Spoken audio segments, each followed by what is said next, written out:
Yo, what's going on? Quick update. Got some new shit arrived. Well, I say new. What I mean by that is old shit. These are some 15-inch 96 spec Integra DC2 rims. I bought these from a man, R Motion. Old Mike up there sorted me out a set of these. Supposedly Enkai wheels, or Enki wheels, however you wish to pronounce the word. Doesn't say it anywhere. It does say Honda on the wheel. You can see on the back of the rim there, stamped in it does say Honda. They're 15x6 4114.3 stud pattern. You can see that they've been through a few changes over the years, I'll say. Don't know if the camera's not picking that up, but there is, oh actually it probably is, there's a distinct difference in the colour of the paint in the centre of the wheel there. So I'm guessing they were championship white originally, as I think just about all of them were at that time. So you can see most of them have got white insides, but there's one of them that's just much brighter for whatever reason. But these wheels are freaking light. I've just put them on the scales and they weigh in at 5.8 kilograms a wheel with no weight, but including the valve, which is negligible anyway. But yeah, so these are PC, the offset rather is ET50. So that's 20mm different to the JR Racing that I've got on the car right now. So I think these are gonna fit sweet. Could even get away with chucking a bit of a spacer behind to get the track width that I want and the look that I want, etc. So I'm going to send these off to my mate, get them renewed, refreshed, refurbished. Not going to do it myself because there's a couple of bits of rash on the rims. If you wish to focus, there's a tiny little dink there, but generally just need a good tidy up. But doing with somebody the experience of doing it properly, so that they look like new when they're sorted. So just need to cut the valves off and then we're good to go. Removing the valves is quite easy really. All you need is a nice long blade. I say quite easy, it depends whether I can do this one-handed. Try and brace the wheel. Just slice that off like so, and then you just basically pull the valve out. Done.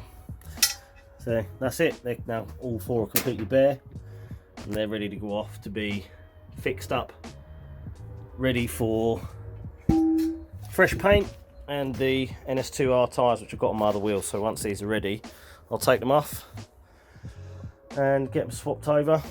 Good to go. Just another couple of little things actually. Got some replacement rear lamps. The driver's side one on the car at the minute, it's got a crack in it, so that needs replacing. But I thought these were both good when I picked them up. But you can see there, get that in the light. You can see on this left-hand one, there's a bit of a crack and someone's tried to bodge it, so I'm not happy about that. But thankfully, the one that's on the car now has a good one on the left side, so it just requires this one for the right hand side, which is perfect. So although I now have two sets, I only have one perfectly good set. The other set is a bit iffy, with a crack in each one. So gearbox engine mount that goes on the gearbox, clutch fork, release bearing. The reason these are off is because my gearbox is currently over at Honda HQ in the Midlands, having the M factory diff installed into the box and having all new bearings and just a general refresh and rebuild, etc. So I should get that back in a few days.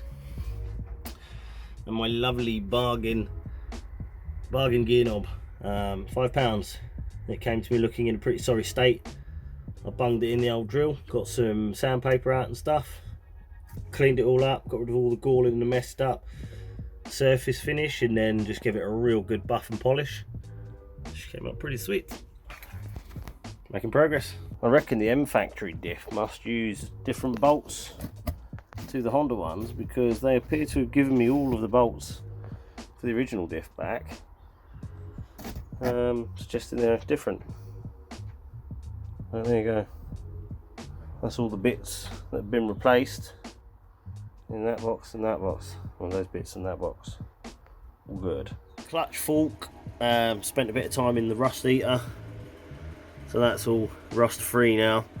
It's slightly pitted from the corrosion, but then I've just gone and given it a little coating of satin black, just freshen that up a little bit, and then the gearbox cable mounting, another little fresh coat of paint as well. So that's all sorted. Come on, focus, there you go, focus, and there we go. So then I've got the other bits of the top of the gearbox to go back on it in a little while. These bolts, these have also been in the liquid, the rust eater liquid. There we go. So nice and cleaned, ready to go back on. Thrust bearing, etc., all ready to go. Put the mount back on it.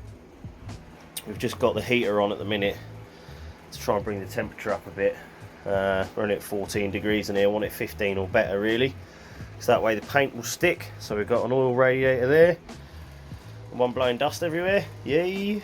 It's not going to be a showroom job, but just going to be tidied up, you know. But before I get to that, I've just got a few bits and pieces to tidy up, like some corrosion on the gear selector and on this sensor housing here.